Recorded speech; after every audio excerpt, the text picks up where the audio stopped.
Sir, can you share with us about your organization? Sure, great, thank you. So, Albert Einstein says, the world is a dangerous place to live, not because of the people that are evil, but because of the people who don't do anything about it. And that's the theme that sort of runs throughout the work of my organization. So my organization started in 2011. We started doing work around hate crime in 2013. So it was letting people know what hate crimes are, where they can report them, why it's important to report them, and where they can access support. June 2016 changed the direction of our work. That's when we had the EU referendum and we voted to leave the European Union. After that, after the result came through, reported hate crimes went up. They went up by 30% across the country. The highest increase was 100%. The second highest increase was 75% and 65%. So different parts of the country, depending on the demographics, depending on incidents that might have occurred, saw different peaks in reporting. And of course, we know that's only the tip of the iceberg because most people don't even report what they experience. That's also when we saw videos emerging on social media, people being rude, abusive, even physical attacks, criminal offences, often in the public domain, often happening on public transport. And that's when we started thinking there's a role for bystanders, a role for witnesses, people that may see these things in their environment. And that really was the beginning of Stand By Me. We thought the least that people could do is report these incidents. So they can do it anonymously, they can do it later on that day. So at least the police and agencies would know what was happening, where it was happening, and who it was happening to, so it could inform their responses. So Stand By Me was about activating bystanders, and really it was a call to action. You know, if we want to live in safe neighborhoods, if we want to work in places where we're treated with respect and dignity, there's things that we all need to do to create those environments. And we also need to stand up when those environments are threatened or challenged in any way. And really what we wanted to do was to demystify what an intervention is. We wanted to make it easy and safe for people to intervene. So it was really about addressing some of the key barriers that people might have, you know, around not knowing what to do in any particular situation, being concerned about the repercussions, about what might happen if they do intervene, and also maybe a reluctance to address that particular person. If they know that person and they know they're quite hostile, or if they're unpredictable, that might be a barrier. So Stand By Me really was developed to address those key barriers. So a bystander is somebody that's present at an incident, but they're not involved in it. So they're an observer or a spectator. And the bystander effect is where the presence of other people acts as a discouragement to individuals to actually intervene and help. And the more people there are, the less likelihood that anyone's going to help. So if we look at hate and we look at hate crimes, we look at the pyramid of hate, we started our life very much at the top of the pyramid, looking at criminal offences motivated by hate. But people don't just wake up and decide they're going to be homophobic, racist, sexist, hostile to people with disabilities, people with mental health problems. It starts at the bottom of that pyramid with those biases, those negative attitudes, thoughts, and feelings that when they're expressed in our environment and we don't respond to them, people think that what they're saying and doing is okay, so they will carry on doing that. And then that might jump up a level. If one of those people has got, you know, hostile views and attitudes towards gay people, that might then start influencing, for example, if they're involved in recruitment, who they decide to interview, who they decide to offer jobs to. So at the middle level of the pyramid, it's starting to have a direct impact on other people. And then again, if those behaviors and attitudes aren't addressed, in some cases, those might lead to hate crimes, criminal offences motivated by hate.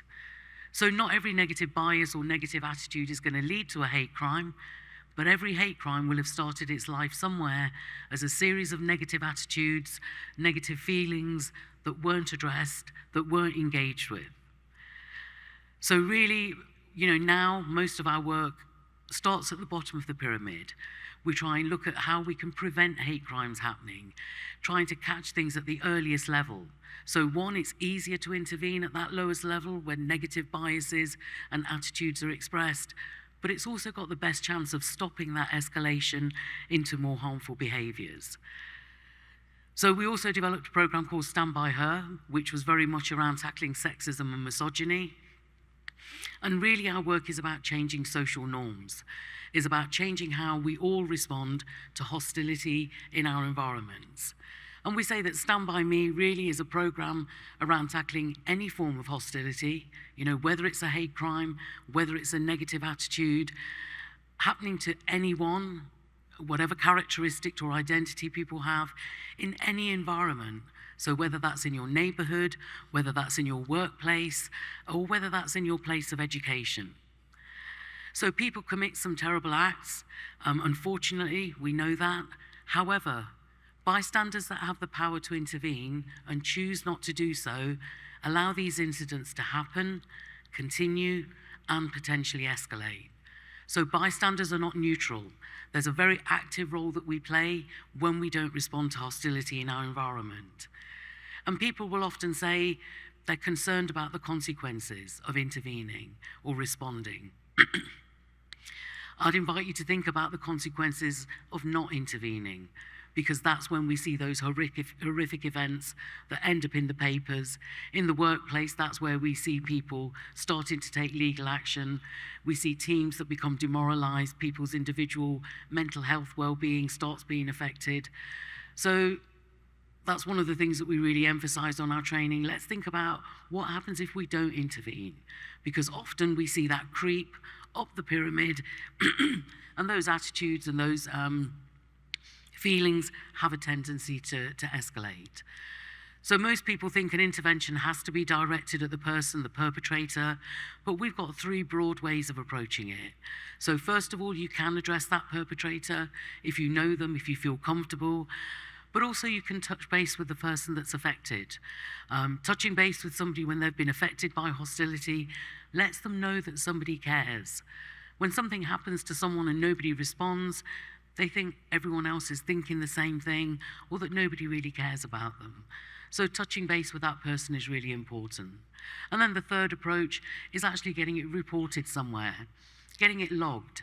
So even within a workplace, if something happens, getting it logged within HR. It might not lead to any action straight away, but after 6 months, somebody may sit there and say, we've had a number of people that have actually been raising concerns about, for example, comments around people with disabilities. Maybe we need to look at our training. Let's look at how we can improve it. Let's look at how we can address this. So getting things reported can often lead to action later on. So the benefits of interventions, if we all start doing a little bit more in the environments that we're in, and we're not just talking about, strangers in a public environments, sometimes we're talking about people in our own families, in our own social circles, people that we work with. So if we all do a little bit more, it can lead those people that are directly affected to feel better supported, being shown some solidarity. They recognize that other people, accept and acknowledge that what happened to them was wrong, wasn't acceptable. To the people that are saying and doing these things, it gives them a chance to actually not do those things. If most people, if they say something that's harmful, they might not be aware that it's having a harmful impact. So if we give that feedback to them in a respectful way and say, actually, what you said was maybe quite triggering for some people, if they didn't intend that harmful impact, they'll probably be very mindful about what they ever say again. And that's done the trick. They won't do that again. Obviously, if people keep saying those things and they do have those harmful impacts, they require a different approach. That's sort of outside the realm of Stand By Me. But Stand By Me is about giving people a chance to be better, to improve their behavior, improve their attitudes. And if we're all reporting more, if we're all logging things more, it allows those organizations to make more informed decisions about how they're going to respond. Otherwise, they won't know. They won't know what's going on. Things will happen in their environments. People may stop using their services and they'll never know why. So let's keep reporting. And if we do that and it sort of has a trickle effect, hopefully it leads to people feeling safer in their neighborhoods, feeling more respected and valued in the workplace. So what allows a lot of this bad behavior to happen is not so much the few that do it, but the failure of the many to respond and react to it. And that's what we need. We just need more people responding. And then just going to, in closing, just mention another quote. Desmond Tutu says, "If you are neutral in situations of injustice, you have chosen the side of the oppressor." So we're actually playing an active role in allowing these behaviours to continue and potentially escalate when we don't respond. And just some final thoughts. There's lots of things that take us up that pyramid. We've been hearing about many of them, divisive politics, people not being able to access housing, access health services. They're looking for someone to blame. So all of those things sort of take us up the pyramid, trying to find somewhere to sort of lay that blame. There's one thing that brings us down that pyramid, and that's connection. So if we can connect with people, then we're more likely to feel empathy. Once we feel empathy, we're more likely to intervene. And that's why, certainly in the UK, and I'm sure across the US and around the world, there's different agencies, many NGOs, that do projects that create spaces for different people to come together and make those connections. So I'll leave it at that. Thank you. Thank you so much. Shamsher, I'm curious about you. Yeah, I'll go with the challenge as well, if you don't mind. I think one of the challenges that we all face is that normalization of hate and hostility, the bar of that has actually become so high. On my training, I get sometimes people sort of saying, well, that was okay, 10 years ago, 20 years ago, 30 years ago. But I think it's just become so normal that there's a long way to climb now to actually start bringing that down. I think part of the solution, and one of the things I've started to do, is I think we have to start being brave and laying those lines down and saying, I'll say, and especially the misogyny training, there's some things that have never been okay. It wasn't that things were okay before and they're not okay now. They've never been okay. And then, you will get some people that will mutter, well, you can't say anything nowadays. And again, you have to, I think, as educators, as practitioners, we have to be brave in actually drawing those lines. And I've actually now started saying, well, if you're going to say something that's derogatory about somebody because of their gender, because of their disability, because of their race, because of their religion, then you do have to be careful what you say. And I think, it's only when we start sending those messages that, we almost have to scare people a little bit and say, no, that's not okay. And if you want to become oversensitive about it and say, oh, normally when people say, oh, you can't say anything nowadays, what they really mean is, oh, you just can't be racist and homophobic anymore. And, we've got to be saying, yeah, you can't, and start drawing those lines. I think that's such an important point. It's not that it was ever okay. It's just that no one was asserting that not okayness, right? I think that's really important.